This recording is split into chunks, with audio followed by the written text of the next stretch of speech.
क्या सोच रहे हो? हम्म। कुछ नहीं। कुछ तो सोच रहे हो, वरना चाय ठंडी कहाँ होने देते।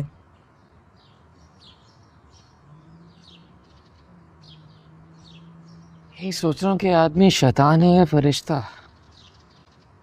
आ, कौन आदमी? यही नौरोज आदम। किसी को मारता है, किसी को बचा लेता है। कोई बात होती नहीं तो सबसे पहले उसे पता चल जाती है। अपने खास से खास आदमी की मौत को भी अपने फायदे के लिए इस्तेमाल कर लेता है। उसके लिए एक राय कायम करता हूँ तो अपनी किसी न किसी बात से उस राय को ऐसे खत्म कर देता है जैसे कोई रेत पे बना हुआ घर हो। आ, तुम्हें उसके लिए राय कायम करने की क्या जरूरत है? वो एक कैदी है, तुम एक पुलिस ऑफिसर। मुझे नहीं लगता कि तुम दोनों को एक दूसरे के लिए राय बनाने की जरूरत है। शुरू में मुझे भी ऐसे ही लगता था, मगर आहिस्ता आहिस्ता रोज आदम की शख्सियत ने मुझे मजबूर किया कि उसके बारे में कोई राय कायम करूं। पहली बार अपने थानेदार साहब को किसी कैदी से मुतासिर होते देख चुकी हूँ। अच्छा, अगर मुझसे मेरी राय पूछो तो वो आदमी मेरे लिए तो एक फरिश्ता है, क्योंकि उसने मुझे मेरा बेटा वापस किया।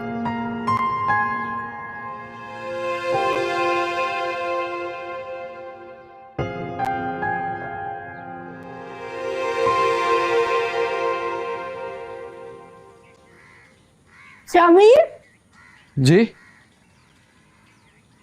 कहाँ जा रहा है? किसी काम से जा रहा हूँ। आपको है कोई काम?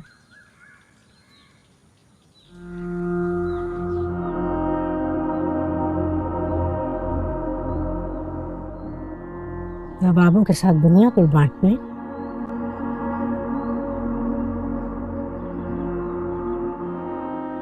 जी।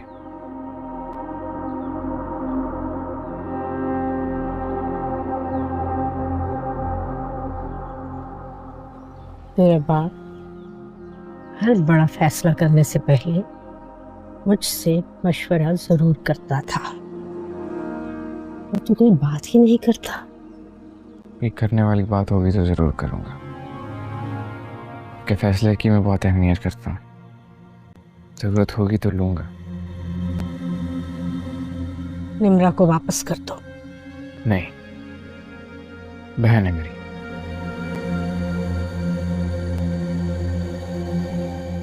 तुम्हारे बाप के पास दुनियापुर की पूरी गद्दी थी और तेरे पास आधी। ये लड़की यहाँ रही, ये आधी भी नहीं रहेगी। इस वक्त दुनियापुर से ज्यादा है मेरे लिए मेरी बहन है।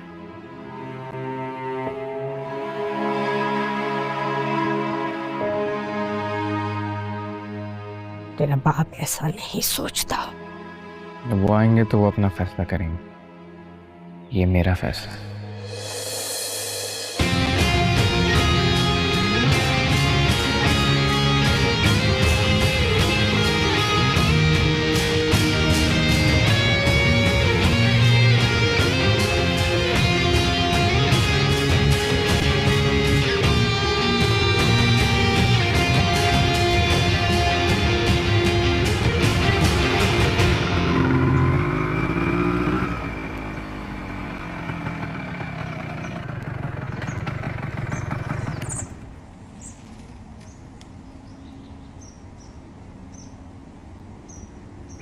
अच्छा वो आ गए तो।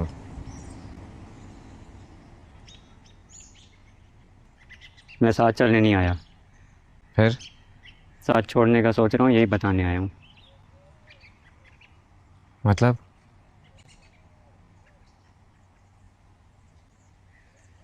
तुमने तो कहा था कि तुम बदला लोगे। हैं? मगर मैंने तो सुना है कि तुम हाथ मिलाने जा रहे हो। शाबाश। हर वो चीज़ ज़रूरी नहीं है कि वैसे ही दिखे जैसे नजर आती है। समझो इस बात को। मैं इतना अक्लमंद नहीं हूँ। जो दिखता है वही समझ आता है। मुझे काटना आता है, मगर अभी हमें ऐसा लग रहा है कि हम ही काटे जा रहे हैं। वो लगता है मैं तुम्हारे साथ कभी नाइंसाफ़ी होने दूंगा। मैंने कहा ना, जो दिखता है वही मानता हूँ। रात्रि का सफर खत्म हो रहा है। मेरे बाप की कब्र की मिट्टी अभी सूखी भी नहीं है और हमारे दुश्मन तुम्हारे दोस्त बन रहे हैं। हमारे छोरों को उस लड़की और उसके बाप का खून चाहिए। तुम नहीं दिलवाओगे तो हम खुद ले लेंगे।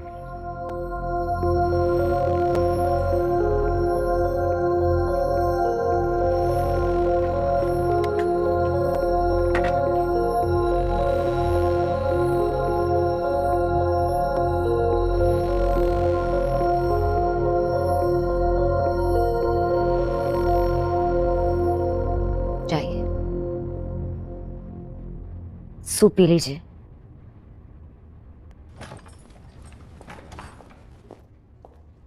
जी, आपने बुलाया? मैं तुमसे बात तो नहीं करना चाहता था, लेकिन तुम्हारी नालायकियों ने मुझे मजबूर कर दिया कि मैं तुम्हारी शक्ल देखूं। चले, यहाँ तक तो हम दोनों की राय एक दूसरे के लिए काफी मिलती हैं। दोनों एक दूसरे की शक्ल नहीं देखना चाहते। कितनी लंबी जबान है इस लड़की की। अगर मेरी तबीयत ठीक होती तो मैं यही जबान इसके गले में लपेट देता। मगर अफसोस ऐसा नहीं है। कोई जरूरी बात हो तो बताएं, मुझे देर हो रही है। तुमने दुनिया पर आदम के बेटे से बांटने की बात की है। आपको कोई एतराज है? तुम्हारा दिमाग तो खराब नहीं है लड़की। उसकी बेटी यहाँ से भागी है और तुमने जाने दिया उसको, और अब तुम दुनिया पर को उठा के उसे दे दियो। तुम मेरी औलाद हो या आदम की बेटी हो? नहीं, औलाद तो मैं आपकी हूँ, मगर ये अलग बात है कि आपने कभी समझा नहीं। मैं ये आपको पहले भी बता चुकी हूँ कि मैं आपके बनाए हुए रास्ते पर नहीं चल सकती। मैं खुद अपने रास्ते बनाऊंगी। बेवकूफ लड़की, आदम है आदम, वो तुम्हें कच्चा चबा के खा जाएगा और तुम्हें पता भी नहीं चलेगा। नौरोज आदम का बेटा है वो। चलो लड़की। नवाब साहब, सूप पी लीजिए आप।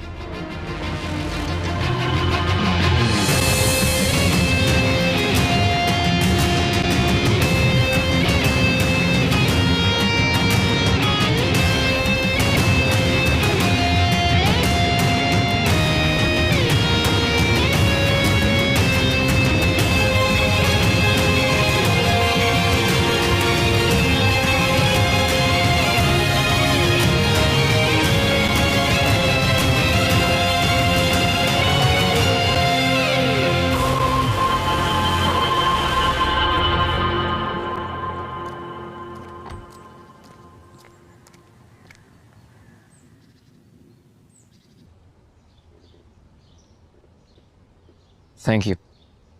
किस लिए? नमना के लिए। संभाल के रखो अपना थैंक यू।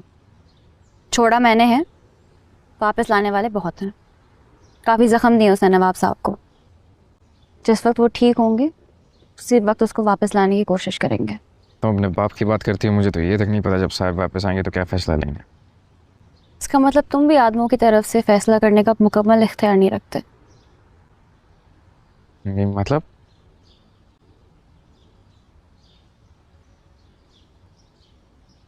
तुम्हें भी ये सब नहीं चाहिए था? क्या करना था तुम्हें? एडमिशन हो गया था मेरा, फ्लाइट थी मेरी। डॉक्टर बनना चाहती थी, लोगों की मदद करना चाहती थी। मैं यहाँ रहती भी नहीं थी, छुट्टियों पर आई थी। मगर तुम्हें क्या करना था? बाइकर था, सबसे तेज बाइक चलाता था, प्रोफेशनल रेसर बनना था, लेकिन जिंदगी के कुछ और ही फैसले थे।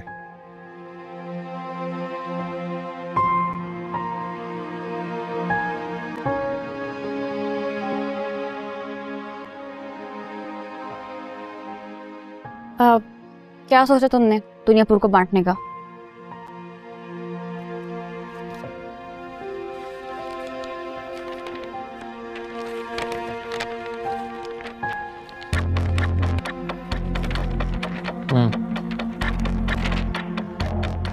आधा तुम्हारा, आधा मेरा।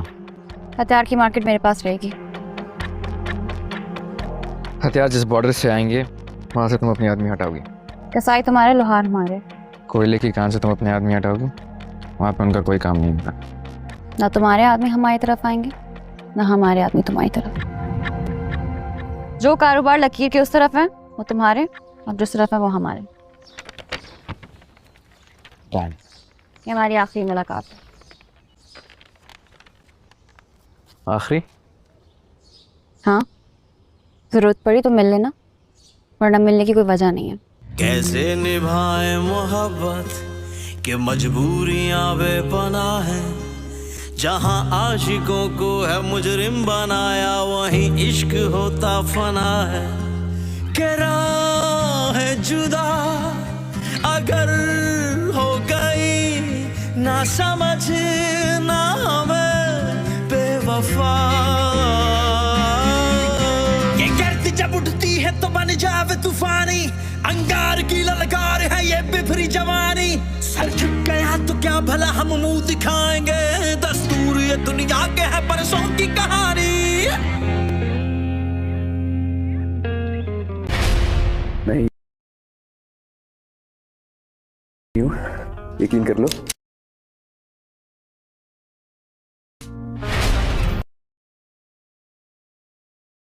तुम मौत से कुछ कदम दूर खड़े हो। इतनी खूबसूरत मौत कौन नहीं मरना चाहेगा। नौरोज आदम मेरा जना हुआ शांत है, उसने बड़ी होशियारी के साथ तुम्हें इस्तेमाल किया है। नौरोज आदम गैर अहम है, उसका बेटा सबको संभालता, वो ऐसा कुछ नहीं करेगा। जिंदा हूं मैं भी, इस घर के फैसले मैं लेता हूं। सुना तुम वायदा कागज पर हुआ है ना,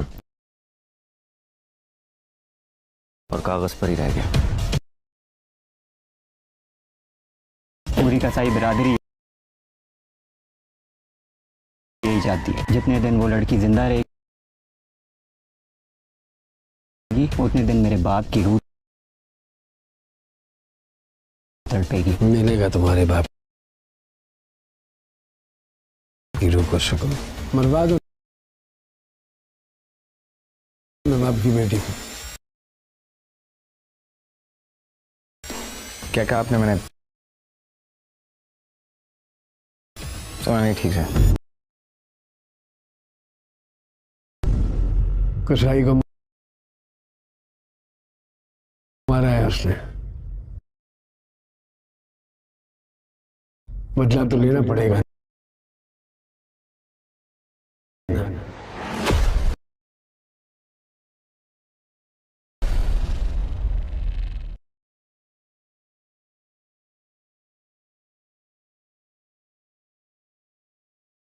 ड्रामा सीरियल दुनियापुर अब एक नया मोड़ लेने जा रहा है। अब शामिर और अन्ना आमने सामने होंगे, क्योंकि अब नौरोज आदम ने भी शामिर को अन्ना को मारने का हुक्म दिया है। तो अब क्या शामिर अन्ना को मार देगा या उसके साथ कोई चाल चलेगा, ये आज हम आपको बताएंगे। अगर अब तक आपने हमारा चैनल सब्सक्राइब नहीं किया तो प्लीज़ सब्सक्राइब कर लो। तो अब जैसे कि रोज़ आदम ने एक बहुत बड़ी चाल चली है।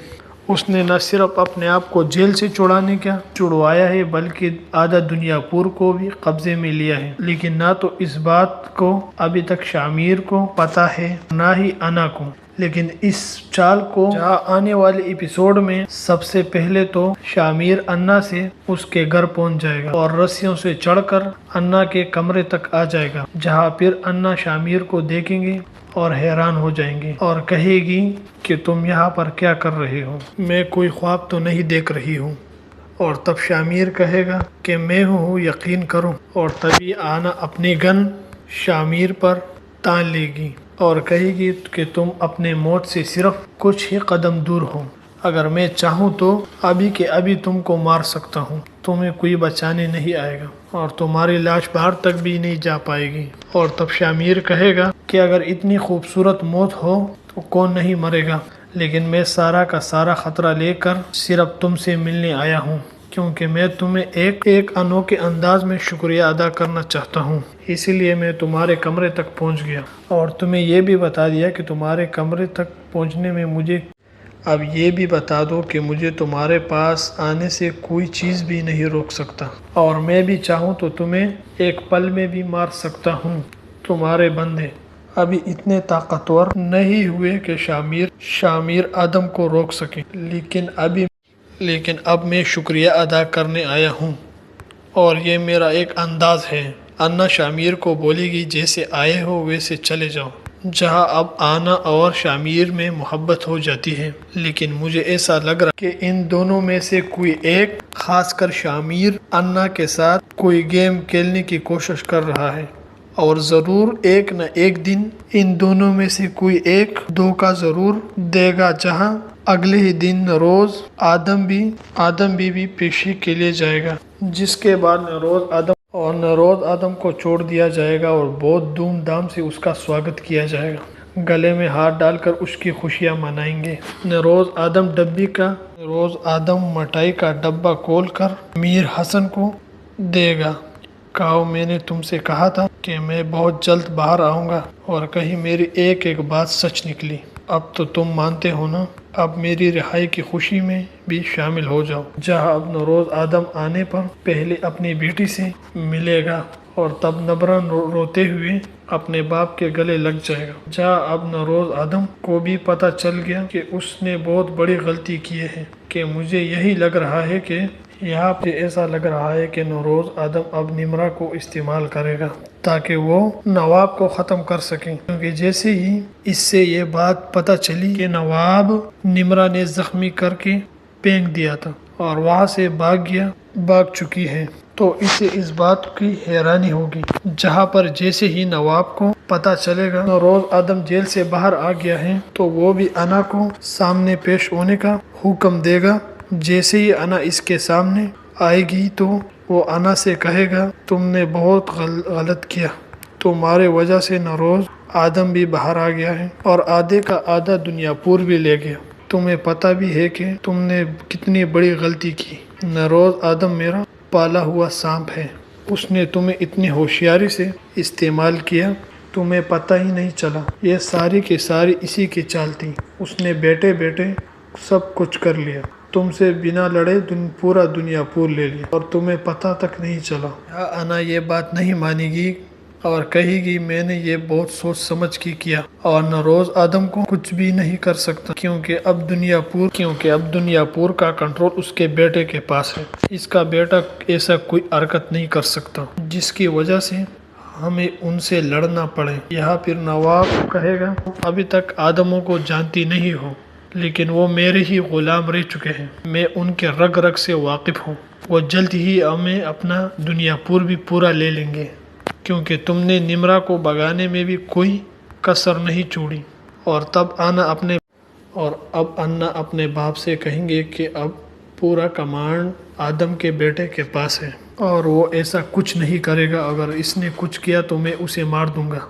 आप बस बिस्तर पे लेटे रहें और अपना खाना टाइम से खाएं और दुनियापुर के मामलात से जितना दूर रहे अच्छा है। लेकिन अभी तक नवाब को सारी की सारी चाल समझ आ चुकी है और वो भी बेटे बेटा मारने वाला नहीं है। उसके आंखों में खुजली हो रही है कि वो जल्द से जल्द नरोज आदम को भी मार दे। उसी के साथ साथ वो बाकी दुनियापुर भी दोबारा से हासिल कर लेगा। जहाँ फिर ज़मीर भी अन्ना को समझाएगा और कहेगा कि ये सब सारा का सारा मामला कागज़ों पर हुआ है तो कागज़ों पर भी रहेगा और असलियत में मुझे नहीं लगता कि ये सब इम्प्लीमेंट हो सकता है। आदम हमसे पूरा दुनियापुर लेना चाहता है।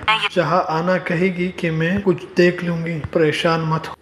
जहाँ दूसरी तरफ नरोज आदम की माँ ही आदम कहेगी कि निमरा उनको वापस कर दे। अगर निमरा यहाँ पर रहेगी तो नवाबों का हमला हमें किसी भी वक्त हो सकता है क्योंकि नमरा उनके निकाह में है और वो नमरा को लेने के लिए ज़रूर आएंगे। तब शामिर कहेगा कि नमरा को मैं कहीं नहीं भेजूंगा, वो अब यहीं पर रहेगी, ये मेरा आखिरी फैसला है। तब नरोज आदम कहेगा मैं अभी जिंदा हूँ, इस घर के फैसले मैं खुद करूँगा और तुम अभी कुछ फैसला मत करो, सारे के सारे फैसले मैं खुद लूँगा। मुझे अच्छे से पता है कि नमरा को भेजना है या रखना। और जहाँ फिर कसाई को पता चलेगा कि नरोज आदम जेल से बाहर आ गया तो कसाई का बेटा नरोज आदम के पास पहुंच जाता है और इससे कहेगा कि हम सारी कसाई यार बेटी हैं, हमें अपना बदला चाहिए और हम जल्द से अन्ना से बदला लेना चाहते हैं। नवाब और वो लड़की जिंदा रहेगी, मेरे बाप की रूह तड़पेगी और मैं चाहता हूँ कि मेरे बाप की रूह को सुकून मिले। जहाँ नरोज आदम कहेगा कि तुम सबको बदला लेगा, सबको मार देगा और तुम्हारे बाप के रूह को भी सुकून मिलेगा।